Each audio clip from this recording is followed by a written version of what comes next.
Yeah, thank you for the invitation or to the possibility to present here our recent results on power curve measurement on our SkySails PN-14 system, as you can see here in the back.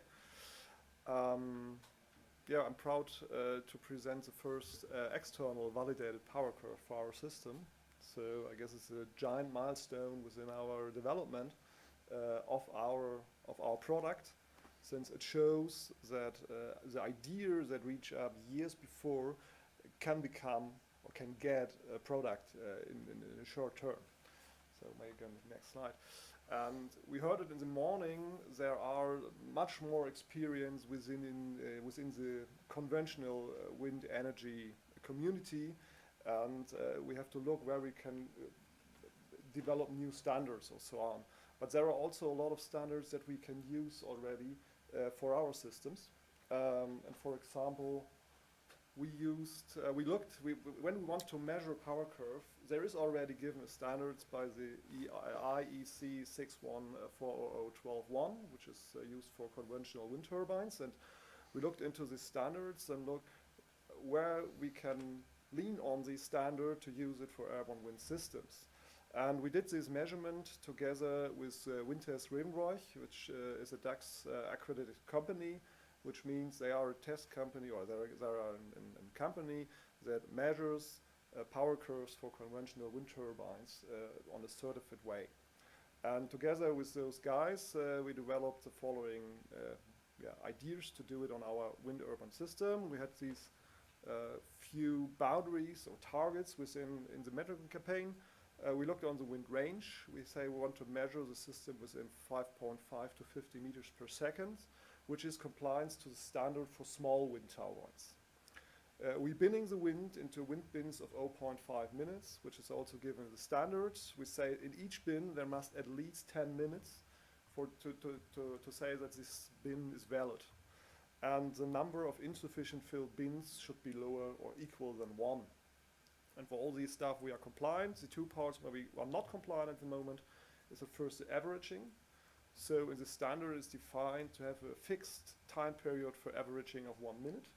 I guess it's not a good idea if you put a yo-yo into the sky to have a look on a fixed period, since then you compare reeling out and power generation and power consumption not in real time. So we go to putting the average on the power cycle, defining the power cycle in that way that it starts if the tether length increases above 500 meters, and it ends when it again increases above 500 meters, so you have a closed loop also within the tether.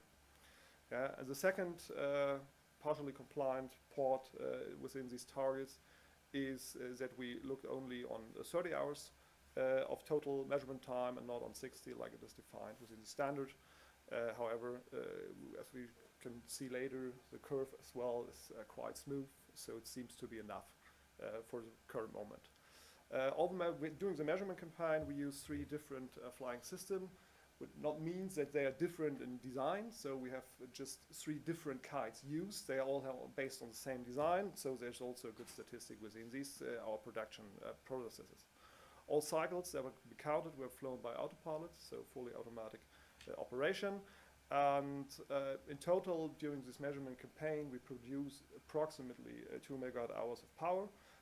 The maximum power cycle of one individual power cycle, what we see was 134 kilowatt.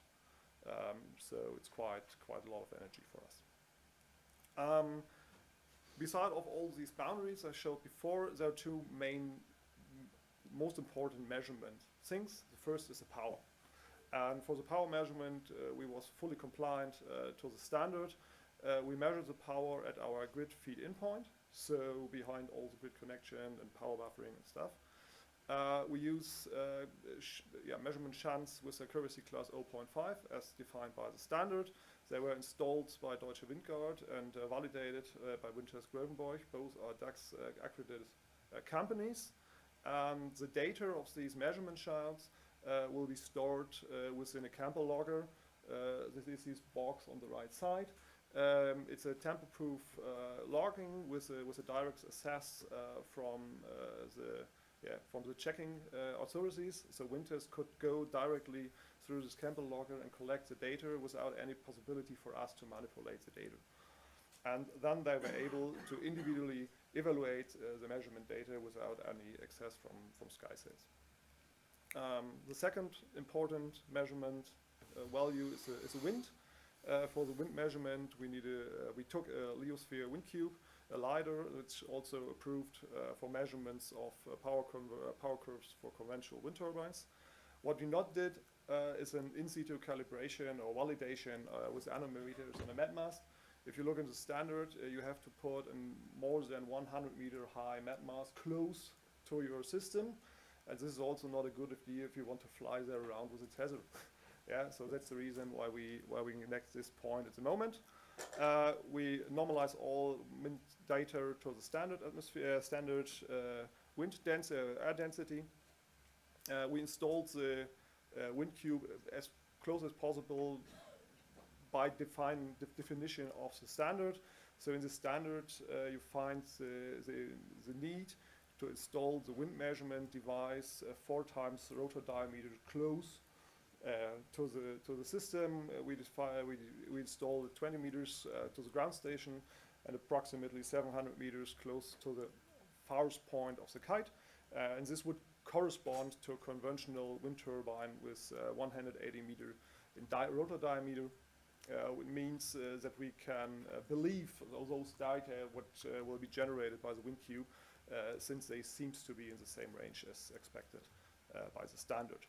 The third point that is important is the reference height. So for our measurement campaign, we use 200 meters as fixed reference height for the wind speed. If you look in the standard for conventional wind turbines, you should take the hub height, but we do not have a hub height, so here's a concept adaptation is necessary for airborne winds. And if you look on the Airborne Wind Europe homepage, there is a definition that you should take the wind speed at pattern height trajectory. However, we decided to use 200 meters as a fixed reference height since we believe that it makes much more things better and the results are also valid. Because of these four reasons. The first is we typically fly close to or a bit above these 200 meters. So it's close to the pattern trajectory height. The second one is if you look on conventional available LiDAR systems, 200 meters is a really stable measurement point. And also for our measurement campaign, with a LiDAR availability of more than 97%. 80 would be enough for the standard, but we have a high availability of wind data here at this height. The third, and I guess this is the main important point, is why you need a power curve. You need a power curve to predict a yield for a customer. And if you just have fixed height, reference height, you can predict the yield quite easily with the power curve and the wind distribution for this test site or for this site. If you took a wind distribution on trajectory height, which may changes depending on the wind, the actual wind speed, you have the customers also to know how the system reacts on the changes in wind. Yeah, and he also need information about the wind profiles and maybe on turbulences and so on, and all these stuff where the system will react on, the customer has to need if he wants to compare this power curve to the system, and that's the reason why we say we took 200 meters fixed value. It's quite easy, everyone could understand it, even with guys who just looking on money, yeah, and not technicians. And it's not a scientific perfect way, but I guess for a commercial way it could be a good idea. And the fourth point is we just variated and looked on different definitions for reference heights, and then we see no significant influence. For example, if we varied the reference height from 200 to 250 meters and also extrapolate the wind distribution to the same level, there is a small deviation between the calculated annual yields, less than 2%. So it seems not to be necessary to be accurate as possible. Next to wind measurement and power measurement, we have to look into the standard and see about how that the wind on the test site must be as undisturbed as possible.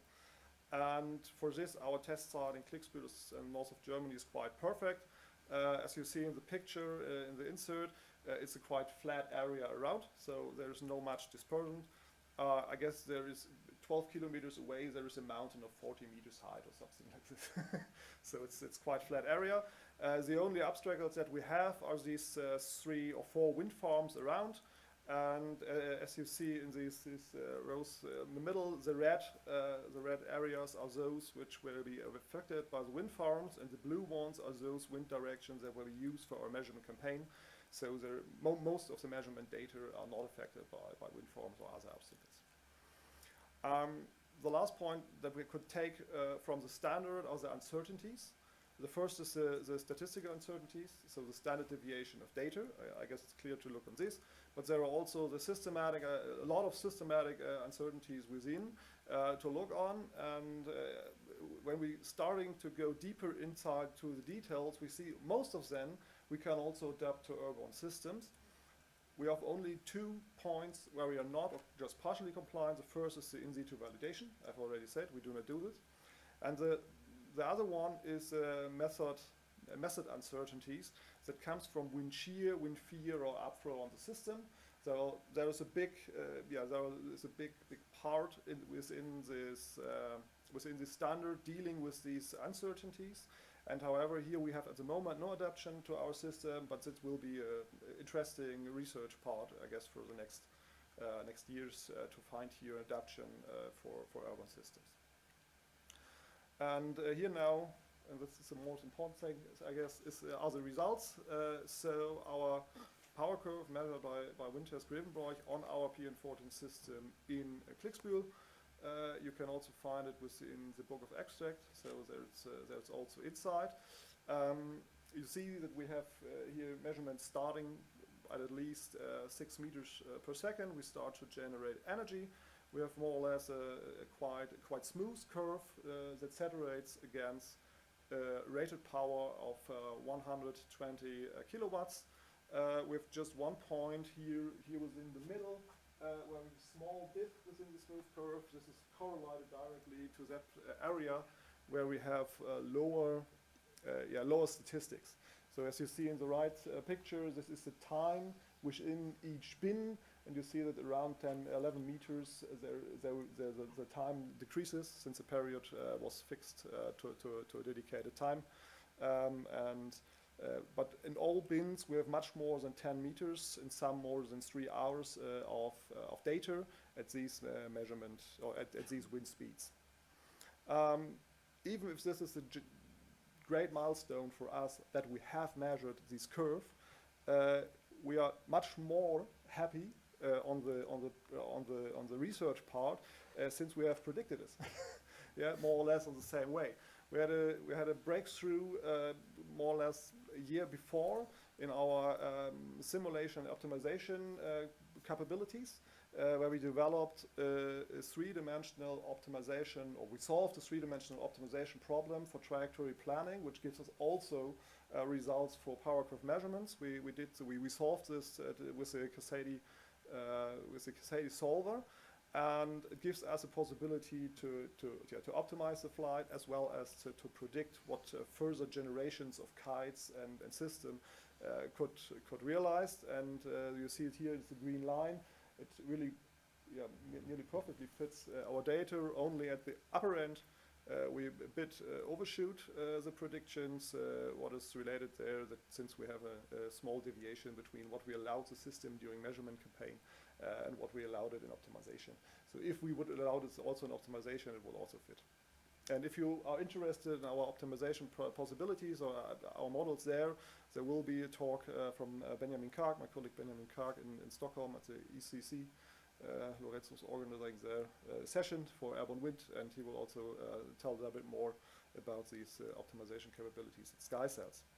So with this I want to conclude. So we have measured power curve, and it was verified by an external company.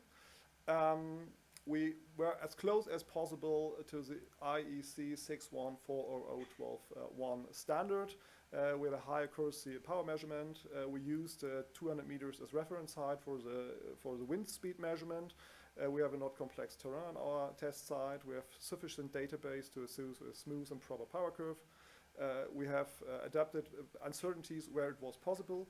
Only the point of wind shear and fear are interesting. I guess here a bit of scientific investigation is needed, how we can adopt this part to urban wind.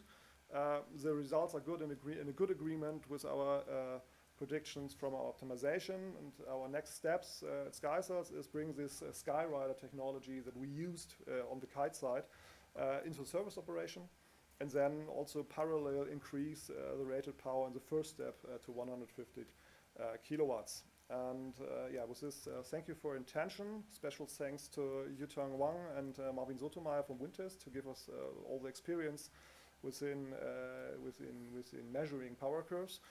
To the whole SkySails power system, SkySails family.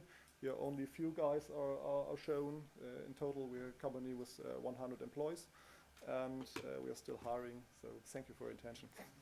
Thank you very much. I think it's an impressive achievement, this power curve, and it releases also a lot of positive energy, yes, what you see in these photos. Okay, here, Rishi. Thank you, great presentation. My question was regarding the power curve. So you see it flattening after 15. Is it capped because of the generator size, or is it naturally capped due to limits of the system? You mean why it saturates? Yeah. Why it saturates here? It's It's in this case, it's as you see here between the green curve and the measured curve. It's a difference in electricity power that we allowed to use to transfer through the system. Yeah, so generator limit in a way. It's generator limit, yeah. And we increased the generated limit by approximately 20 kilowatts, and this means this explains the difference between the green and the red and the yellow one. And then one quick would be, so is the system designed for 15 meters per second and not for larger wind speeds, or? No, we can. No. It's designed for larger wind speeds. It's designed for wind speeds up to 20-25 meters per second. But in the first step, we just want to put the measurement campaign not in too large time. And if you want to wait for wind speeds higher than 20 meters, you sometimes have to wait long. And that's the reason why we decided together with Wintest look on the definition for small wind turbines, and in the standards it is defined that you should stop a measurement when you come over 40 meters, since typically small wind turbines are saturated also at this level. So it's for us it was important that we come within this measurement campaign to this level where the data saturates. Yeah, thank you. Thank you. We have maximum one more question because the photographer is waiting outside.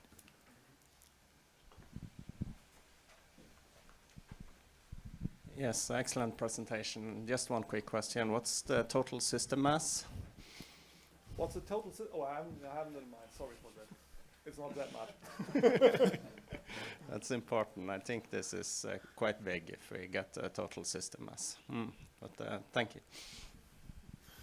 Thank you. Then the idea now is to go outside where the kite is set up, and we take the group photo there. And after that, it's lunch. Thank you.